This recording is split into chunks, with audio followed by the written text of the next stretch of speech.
they had put a name on me called Black Widow. The Black Widow actually lures her mate, and actually after she is done with her mating, then she kills him. She destroys him. And that's exactly what I was doing. Merari Rodriguez grew up in a broken home. Her father left the family when she was 6, and her mother had to work several jobs, leaving her in the care of a babysitter. She was married to a police officer, and the words he would use were very controlling. I remember him putting such fear in me, and I felt like I belonged to him is pretty much the message he was telling me. And I felt like then it was my fault. And the hatred for myself began to build.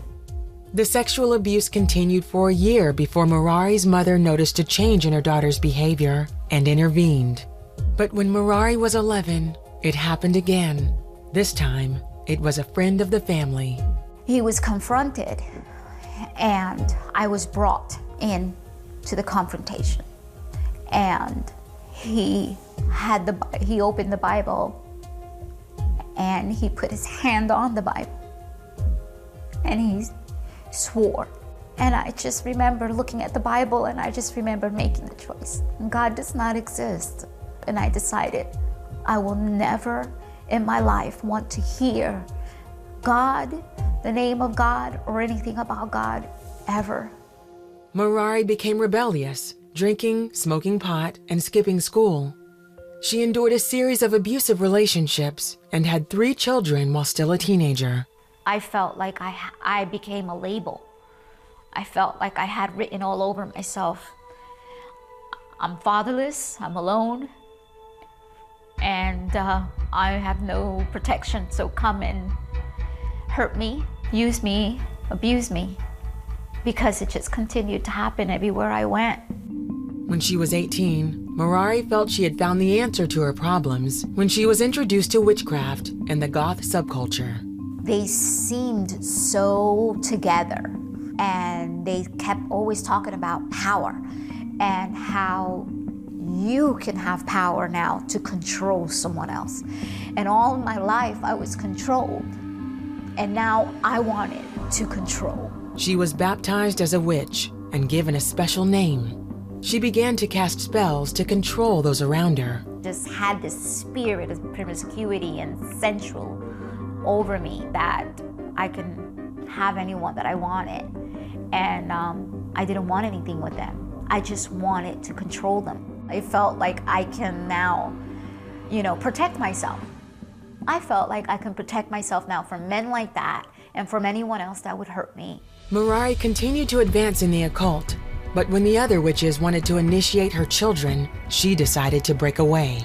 She moved out of town to make a fresh start.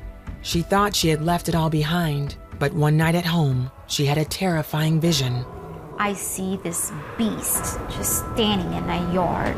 And it was a form of a lion, but he was awful looking. And I looked, and he opens his mouth. And I noticed someone is in his mouth. And so I yell out, "Oh my God, help! He's got someone in his mouth." And when he turned the person right before he's gonna swallow, I looked, and I saw it was me. And I saw myself, and he began to squeeze, and I can hear my bones cracking, and I can hear myself gasping for air. And suddenly, right before, I can see blood just gush out of my mouth. And all I could do was, and I hear a voice. And he said, "Merari, I've been calling you for a long time. If you don't come to me now, he's going to kill you." And he said it one more time, but this time he said, "Daughter." And all I remember was just falling on my face and just saying, "God." And I remember saying, "Lord," and I don't know why, I've never used that expression in my whole life. And I said, "Lord, please don't let me die. I receive you I don't know you, and I'm sorry. But thank you for showing me where I was. And I just woke up. And my body, my spirit hit my body. And I knew that I just had the most incredible encounter with my Creator. And that He called me daughter. He was my father. He was my father. I never heard a man say daughter. Merari surrendered her life to Christ that night. I felt like different. I just felt clean. I felt something I've never in my life. God just came for me. And when I learned some of the scriptures, I knew that He left the 99 for me. I was that one, and just amazing.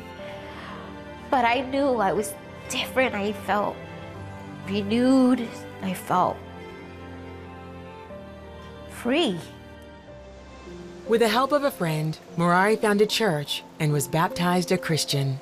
She renounced her past involvement in the occult and has traveled overseas to share the good news of Jesus Christ. Her children are now grown, and she is married and mentors young women like herself, pointing them to the Savior who has taught her how to trust.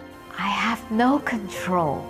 It's amazing how I had to relent everything. He allowed me for a little while to have control, and so He can teach me what was the difference. And so I learned, and He taught me little by little how to be a daughter, how to surrender, how to listen, how to discern. It's just amazing how He's so patient, because He allowed me to go through the process and help me through my own deliverance. I learned that God was my true Father, and there's no one that can replace Him. And He fulfilled me.